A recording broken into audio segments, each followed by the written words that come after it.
The following podcast is really for adults, but it's mostly about kids. So you can see my dilemma, right? I guess I'll stick it out and see what they're saying about us. Welcome to the Mind. What do we really mean by genius? Matters. Giftedness is so much more than an academic label. Podcast. We tend to think of gifted as kids being good at everything across the board. An exploration of giftedness. Originals are nonconformists. Creativity. People who not only have new ideas. Intelligence. They're the people you want to bet on. In childhood. I like to learn about things, but I like to learn my way. And beyond. This is the Mind Matters Podcast. Hey there, I'm Emily Kircher-Morris, and we're happy to announce we've reached our 10th episode of Mind Matters. We're really growing faster than we ever expected, and we thank you for making that happen. Take a minute and make sure you've subscribed to our podcast. And if you get a minute, just leave us a review. A couple of quick shout-outs. The first to the Bell and Blank Center at the University of Iowa. They provide support and advocacy to the gifted community, and they're great supporters of this podcast, Mind Matters. You can follow them on Twitter at Bell and Blank. Also, ASCD, which is a nonprofit global community of educators who promote excellence in teaching. You can find them at ascd.org or on Twitter at ASCD. If you are on Twitter, Facebook, or Instagram, please reach out to us. We would really love to hear your thoughts on the subjects we talk about on Mind Matters. Also, we'd really appreciate it if you'd follow us and share it with your friends. On Facebook and Instagram, our page is Mind Matters Podcast, and on Twitter, our handle is @MindMattersPod. We'll be talking about empathy in just a minute, so stay with us. On a recent episode of Mind Matters. Because of the hyper-focus on testing, schools that have high poverty populations tend to focus so much on test prep and don't feel oftentimes that they have room for creativity. If you're trying to wrap your head around what this creativity kind of looks like, it's really about problem solving and being curious enough to find the problems. You would hope that curiosity would deepen, but what we find is that in general, curiosity diminishes with age. Adults in the sciences remain incredibly curious. Their curiosity just deepens. That's episode 5, available at mindmatterspodcast.com or wherever you get your podcasts. This is the Mind Matters Podcast.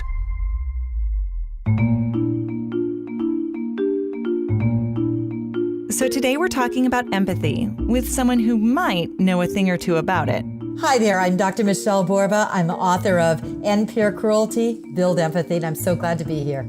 Empathy is something that plays a role in everyone's life. So this topic isn't relevant only to gifted people and parents of gifted kids. Why is empathy important? Number one, we do know that it is probably one of the best activators to raise children who are more pro-social in their behavior patterns. They're concerned about others, they reach out. It mobilizes kids to be more caring, more courageous, to speak up, to do the right thing.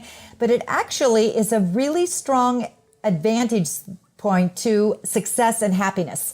Because relationships play such a key role in our children's lives, it helps them just create healthier, happier relationships. And it's probably the best antidote we have to bullying, racism, hate, and all the things that are plaguing our world right now. So in preparing for our interview, in addition to looking at your book, Ending Peer Cruelty, Build Empathy, I also looked at one of your recent books called Unselfie. And in that book, you talk a little bit about self-esteem.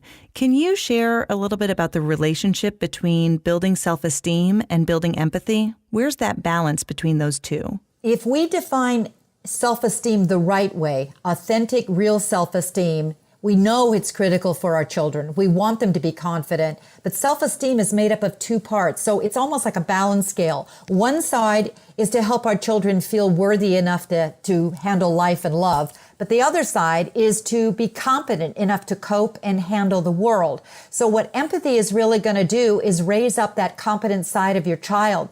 It'll help them, if we teach them the right skills, to be more courageous, to be able to step up and do the right thing, to be able to read other people's emotions, to know where they're coming from. And it's really a fine balance, but they blend in perfectly together. And it's really what we want for our children, to be able to thrive and survive someday without us. And so they're going to need both of those skills, empathy and self-esteem. I think a lot of people know what empathy is to them and how they feel and show empathy. But I think the concept of teaching empathy as a skill is something that is perhaps a little more difficult to conceptualize if you haven't really thought about it. So what do you feel like are the building block skills that are necessary so that we can teach our kids how to have and show empathy? First of all, that had been haunting me for quite a while. I knew that empathy was important, but I found that too often when I was viewing classrooms or schools or parents, they saw it as a one-time lecture or a one-time read aloud or something that you just talked about, as opposed to taught to really help your child acquire the skills and the habits. First, science is on our side. Our children are hardwired to care, but unless we're intentionally cultivating empathy, it lies dormant. What I began to do is just look a around the world tour, literally, go in and out of schools and talk to the best researchers in the world, and I came up with a framework that empathy is really based or made up of 9 competencies. So if we look at that as a framework, we've got a new playbook in terms of parenting and educating kids. It starts with emotional literacy. You have to be able to read the other person to be able to know, how would I feel if that happened to me? Then it needs moral identity, which is really the moral rudder. Kids who see themselves as a caring person or who are told by their parents to, hey, we're socially responsible and you do the right thing, are more likely to do so. That's moral identity. Third is the cognitive side of empathy, and that's perspective taking. It's understanding where the other person's coming from. Moral imagination is number 4. You got to be able to journey into another world. Books and films are wonderful vehicles for that one. Then self-regulation, which is fascinating because, as we do know, stress builds, and we're raising right now the most stressed out generation on record.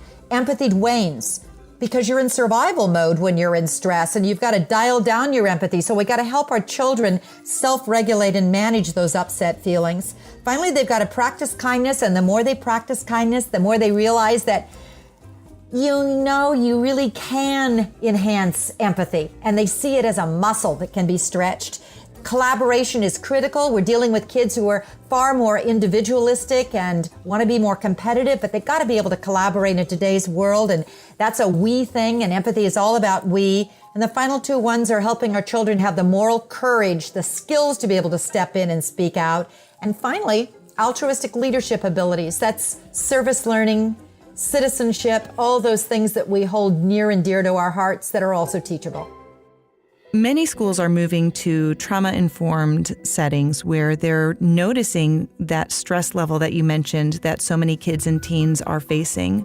What are some of the strategies that we can use at home and school that will help teachers and parents to build empathy in our kids? It starts with us and our relationship with our children. Nothing is more critical than that because empathy needs attachment.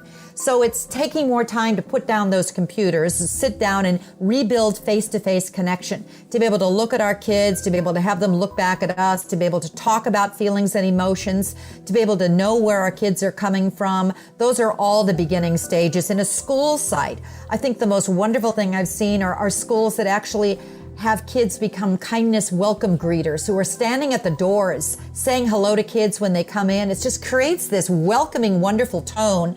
It's a friendly tone when kids are more engaged with one another, looking at one another. They feel cared about. Teachers are standing at the door, giving kids high fives and handshakes as they walk in. It all starts the tone of a welcoming kind of an environment, and that's what begins to breed empathy.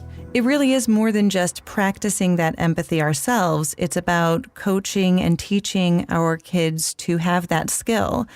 As I was preparing for this interview and reading through your books and doing some research, I was reflecting on my own children and how we're really teaching them to have empathy for each other, and that, we expect them to be kind to each other, but it's not always as easy as it seems. And I think that's a big mistake we also think is assuming our children have those skills. In today's world, they're going to need them now more than ever.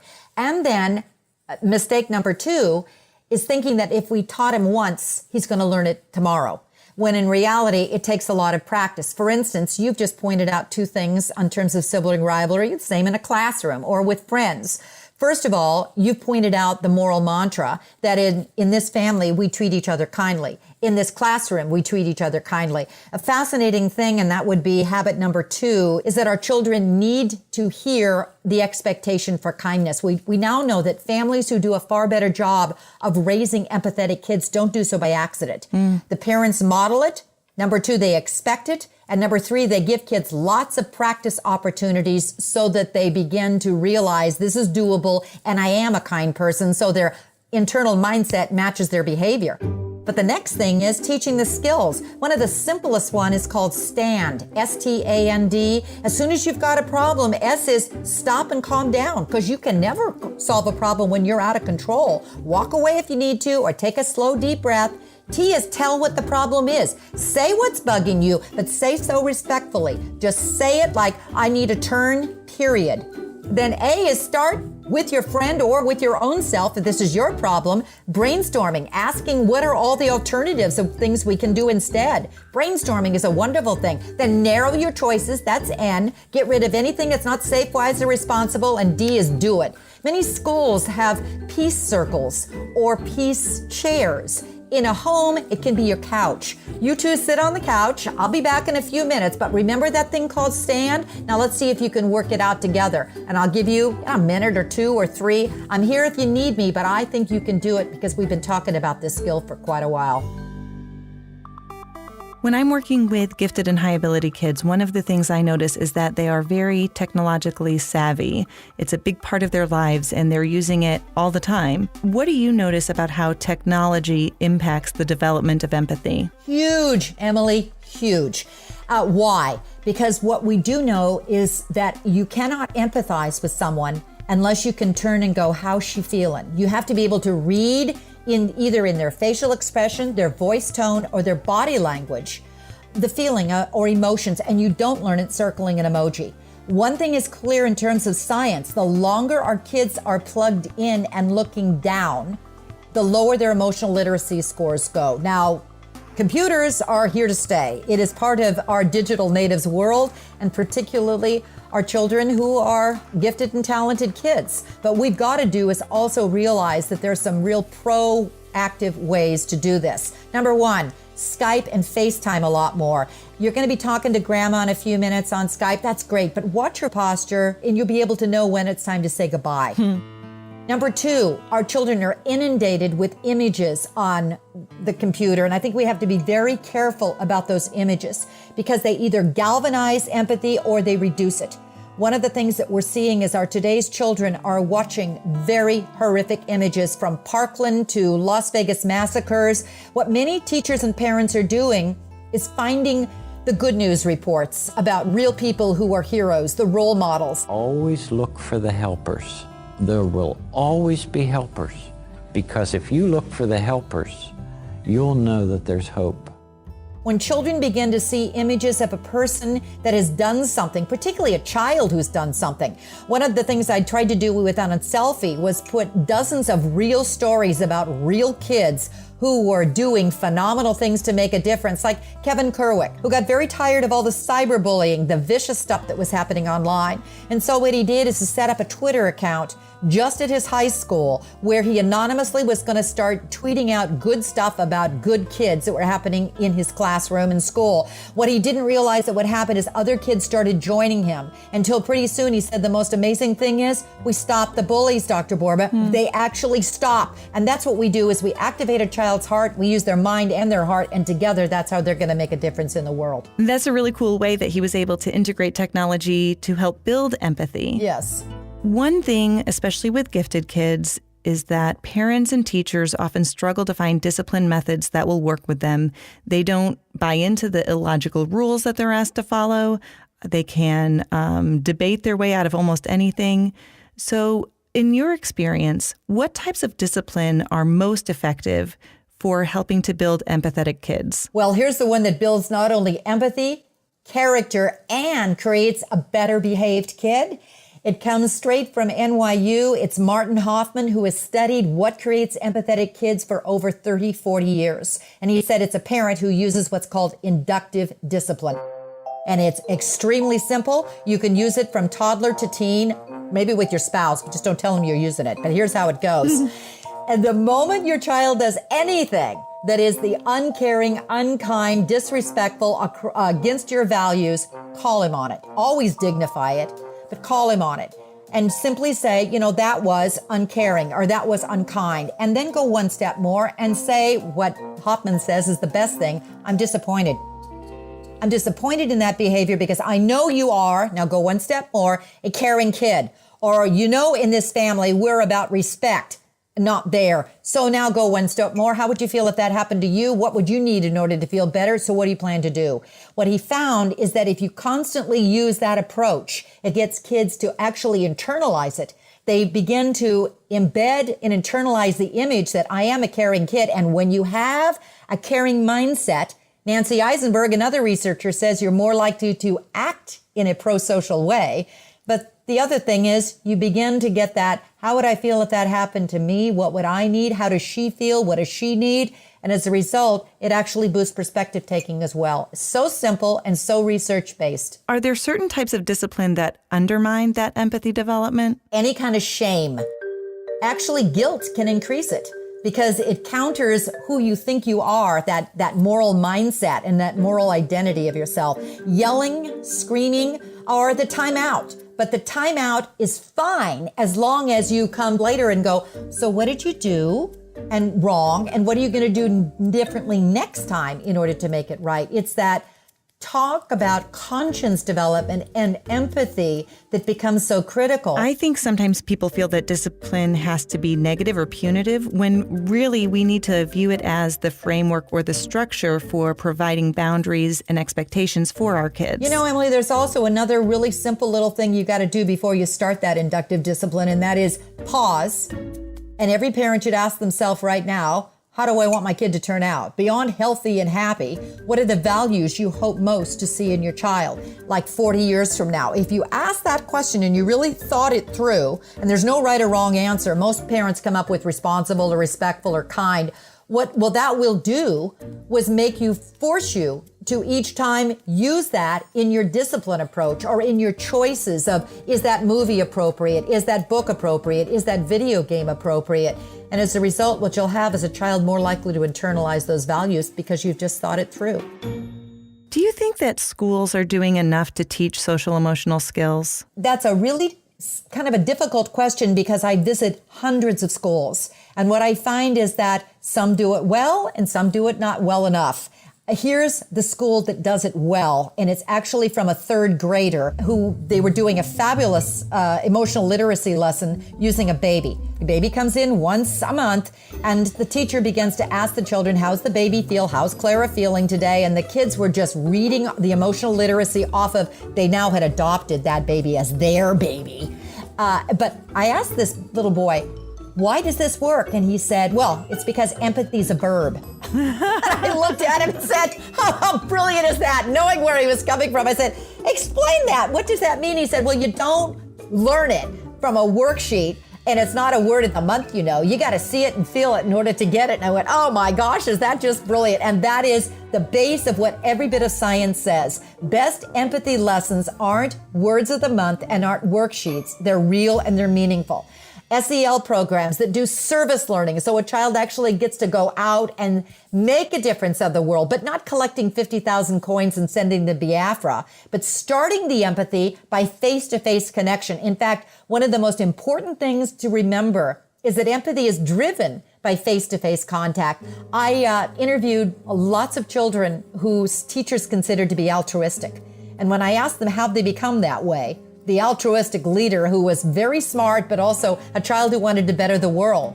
Every kid said it was always started with one experience. What was the experience? Well, it was the moment that I visited the homeless shelter and gave the man the overcoat, and it was the look in his eyes that said, oh my gosh, I got to keep doing this because I just made a difference on his life. Or this boy who was reading, his service project was reading with underprivileged kids. And he said to the kids, now, when you go home and read, and they all looked at him like, what do you mean when I go home and read? None of them had books.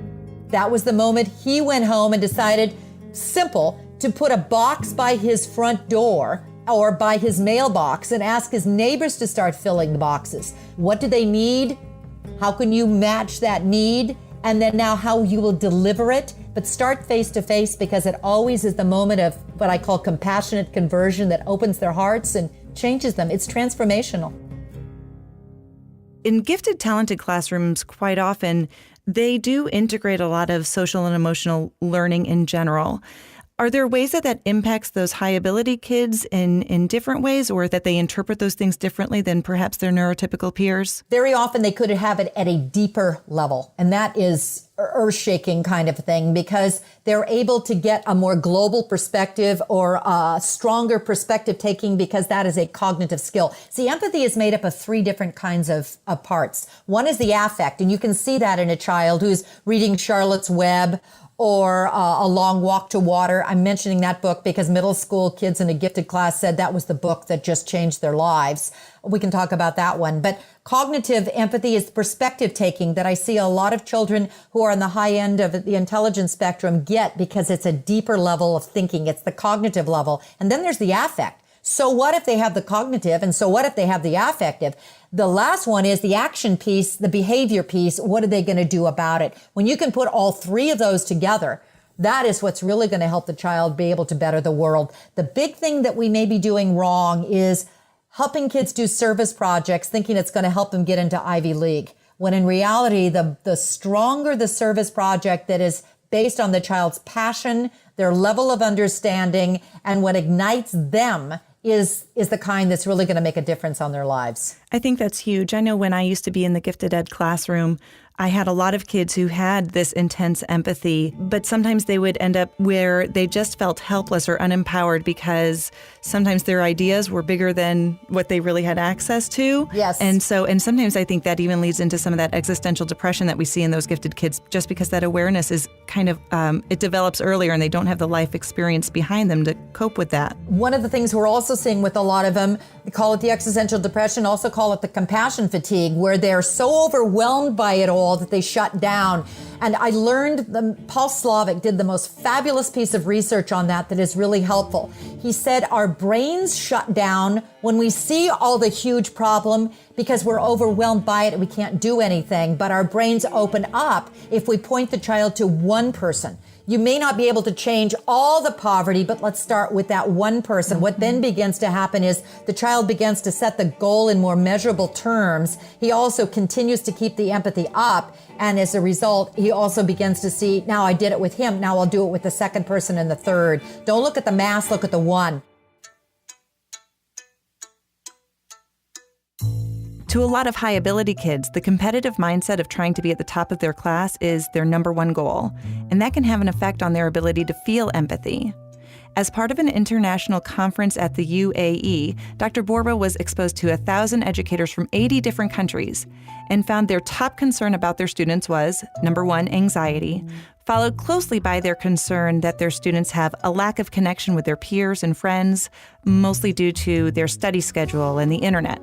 So they're looking for ways to teach the mindset of we, not me. Anytime a school can start doing collaborative kinds of activities, and that's what the world is looking for. The kid who learns how to get along, share, and be a team kind of a player. And not only do the grades go up, achievement goes up, but collaboration and empathy also goes up. So that's the direction I see a lot of schools moving towards, because they realize their children aren't we thinkers now. They're me kids. Social emotional learning doesn't necessarily need to be an exclusive piece of the day that you have to carve out every day. It's integrated into everything else that you're doing. The best approaches are always woven in. We got to see it as not a program, but a process. And we've got to look at, it's not academic achievement or empathy and SEL, it's weave them in together. Right. And that's how we make the difference.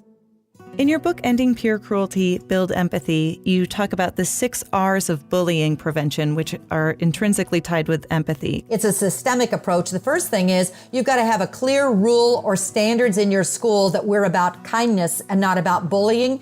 University of Riverside did the best study ever on that. They asked kids, middle school kids, when bullying peaks, what would the rules look like? And every kid said, stop putting up those posters that say no more bullying is allowed. Just stop doing that. What do you need instead? They said, tell us what to do. And so what they did, and what I suggest in the first piece of End Peer Cruelty, Build Empathy, is real simple. Give every kid a 3x5 card.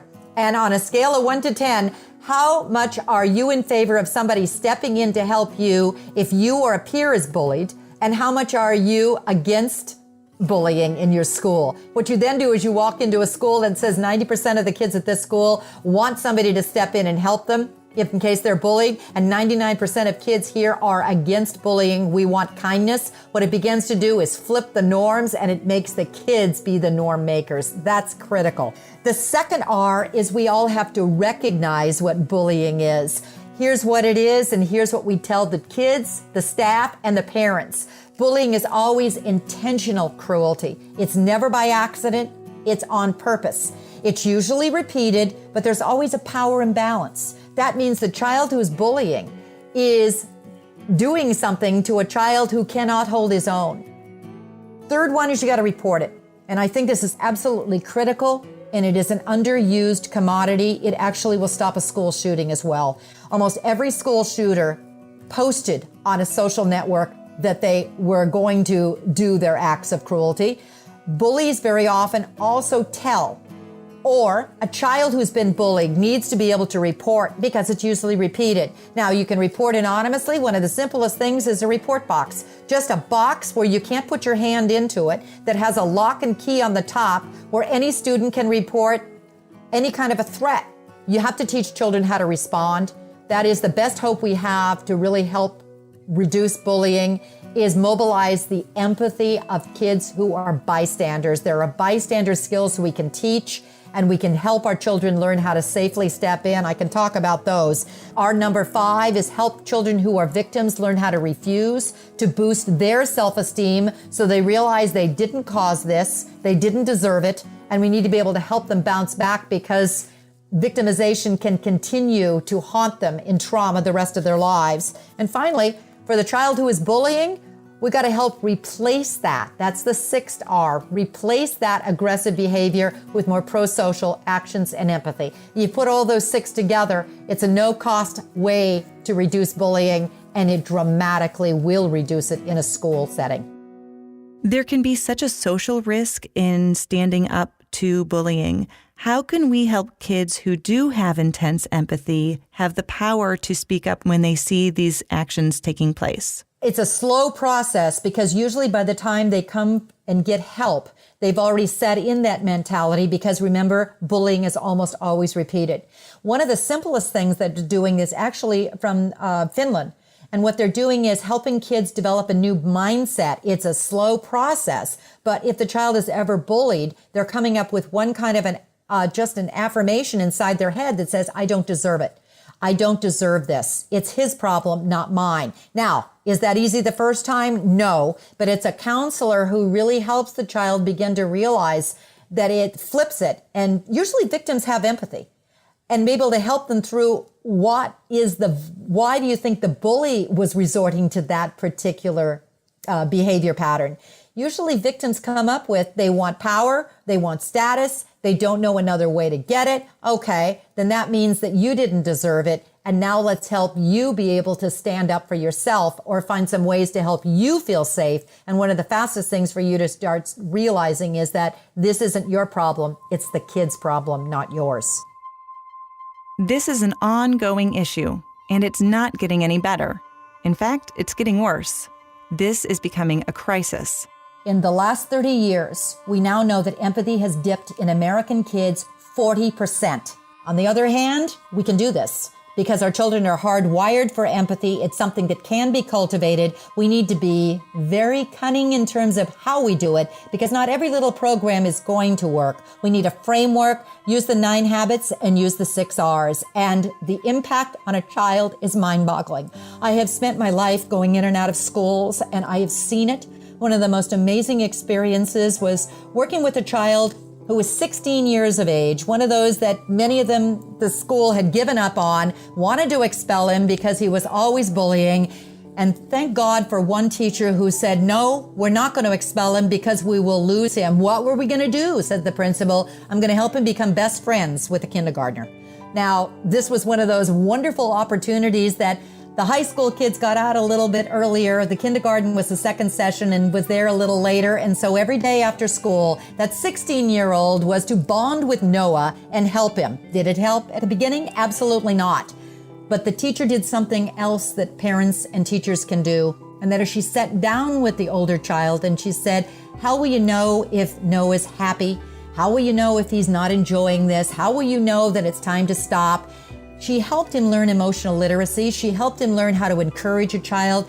She began to help him learn all of the skills that this child never had. And it took almost 3 weeks. But I will tell you, one of the most priceless photos I have that's sitting here on my desk right now, the kindergarten teacher took. And that was the day that you saw a bond, a relationship that opened up between Noah and that 16-year-old teen. You saw a face-to-face connection.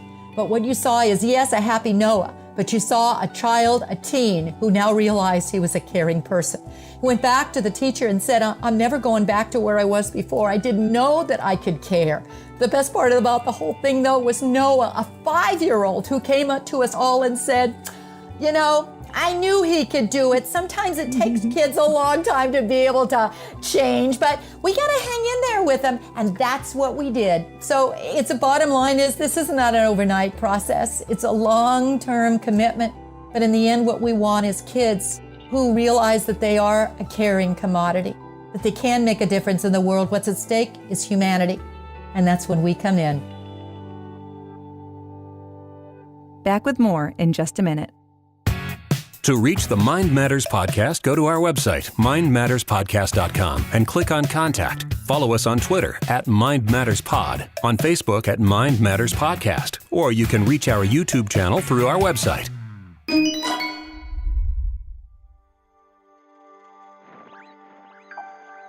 Empathy is a complex concept, and we've covered only a very small part of it.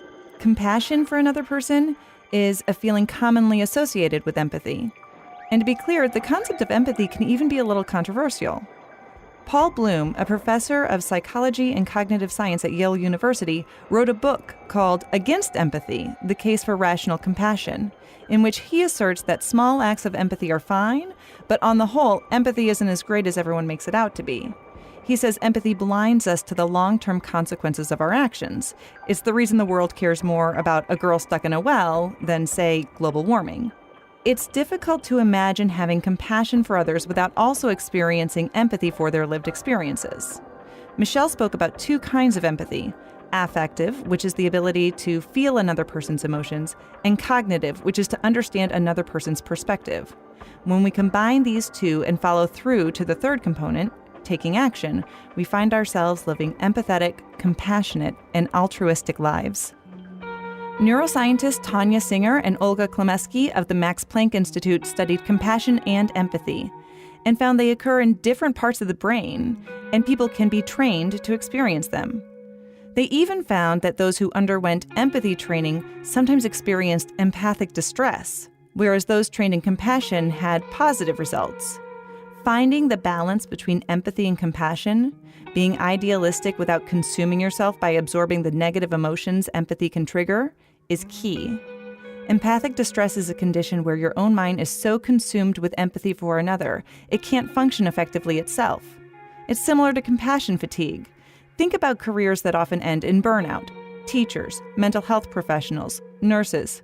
Those people who are in helping professions are more susceptible to this, likely not only because of the careers they are in, but also the personality they have that brought them to that career in the first place. Buddhism teaches the act of karuna, essentially feeling for, but not feeling with, another person.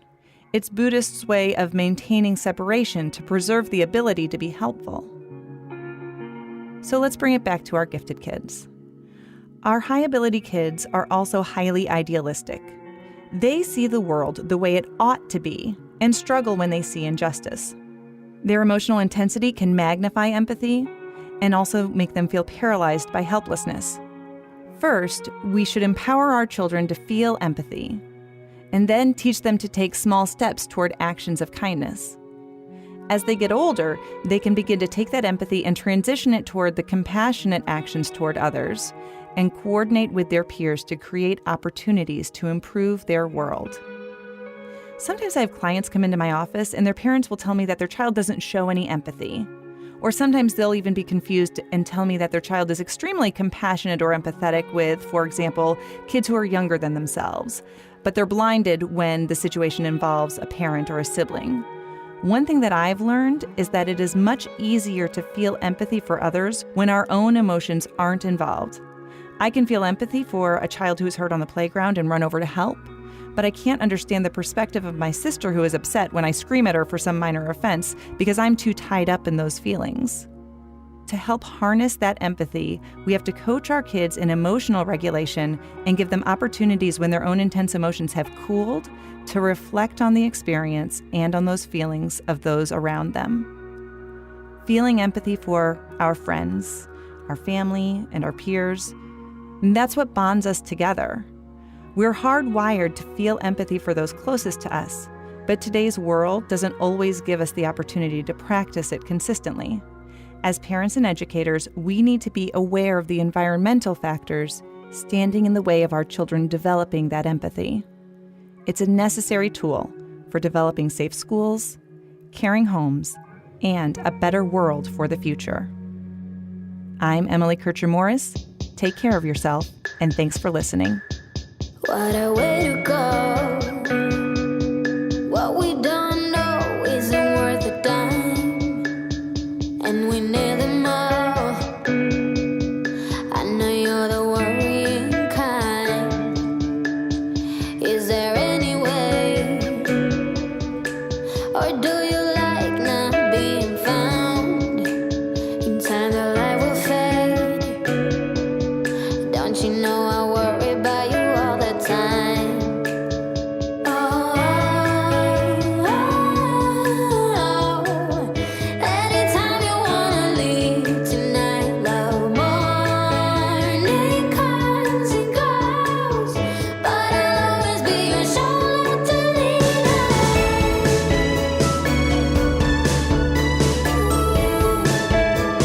Shoulder to lean on. Thanks for listening to the Mind Matters podcast with Emily Kircher-Morris. To learn more about us and our mission, go to mindmatterspodcast.com. If you'd like to show your support for Mind Matters, find us in Apple iTunes, Google Play, Stitcher, or wherever you get your podcasts. Subscribe and leave us a positive review. Start a discussion and follow us on Twitter @MindMattersPod or on Facebook at facebook.com/MindMattersPodcast. Help spread the word about the Mind Matters podcast.